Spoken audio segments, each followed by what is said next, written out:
Oh, it seems a bit silly talking to a camera to develop ideas, and in fact I'm enrolled in a class called Safety Engineering, and the logical thing to do would be to be using the class to develop ideas, but in fact everybody spends most of their time listening to the lecturer, and even though there are only a very small number in the class, there's very little discussion.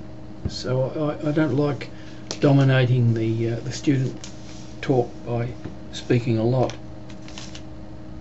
Certainly I try and say a few things in each class, or a couple of things anyway, but I don't try and interrupt because other people tend not to. What I'm trying to do is I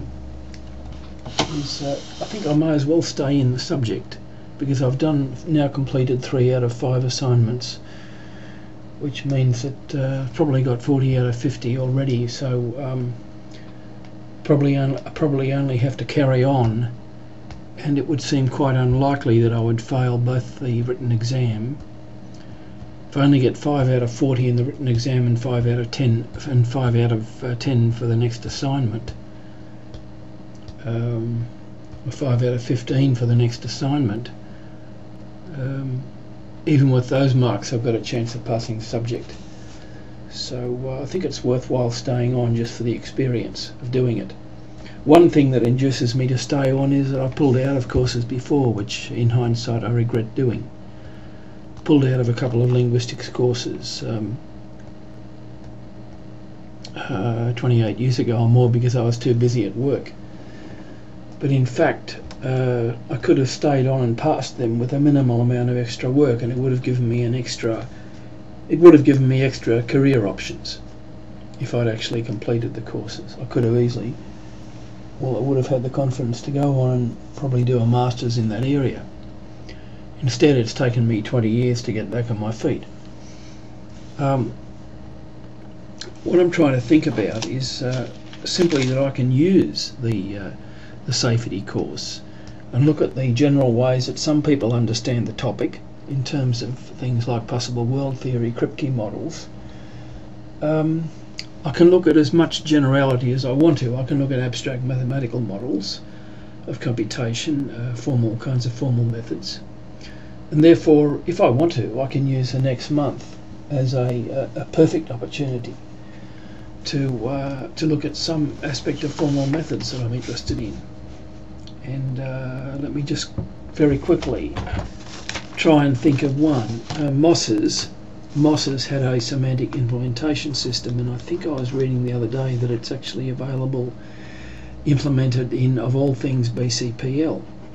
BCPL is a precursor of C, and it's very interesting. The person who wrote BCPL has a working model of it available on the website. I think he's Cambridge or Oxford University.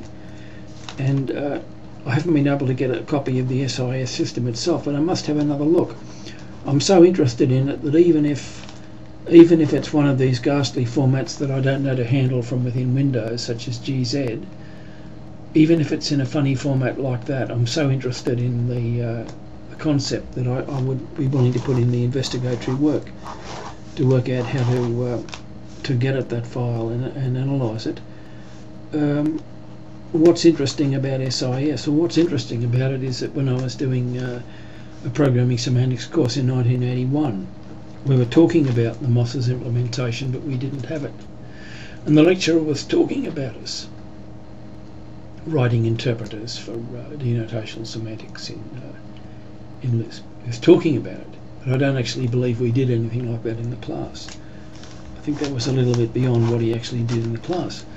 So I'd like to review this area again now. There was a book that came out in the early 90s, a French book about denotational semantics in Lisp. I think there have been books on treatment of denotational semantics in Prolog, probably. And I don't want to burn myself out looking at too many things, but all that I'm required to do is write a 5 to 8 page essay, and I suspect that perhaps looking at something like this area might be relevant. Another thing is, what about a denotational semantics of Z? Well, that's been done. So I've got denotational semantics of some aspects of natural language that been done by Maine about 25 years ago. Yes, I'm really in search of understanding how can theorem proving approaches be used in a practical area such as speech recognition.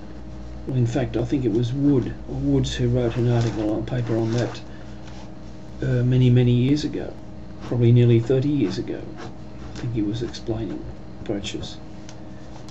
Now I don't know where it's going, but I'll try and do something with these ideas over the next 4 weeks. Don't know where it'll go, but I think I'm ahead enough now. Probably roughly got marked like 40 out of 50. Probably 40 out of 50. Worst case scenario would be 35 out of 50 for the stuff done so far, which means I need to get 30 out of 65. No, I can't do that. Can't expect to get 30 out of 65. But hang on, if I'm 35 out of 50, I've only got to get 15 out of 65 in the following. Surely that won't be too difficult. Surely I can manage a mark like that without too much strain. So this should be my aim over the next 4 weeks. One idea was that I can use ideas about safety analysis to develop my career in other areas. What I was trying to do was understand how we can use safety ideas for the interpretation generally of axioms, including axioms, say, to define educational systems. All kinds of business systems. So try and look at that area.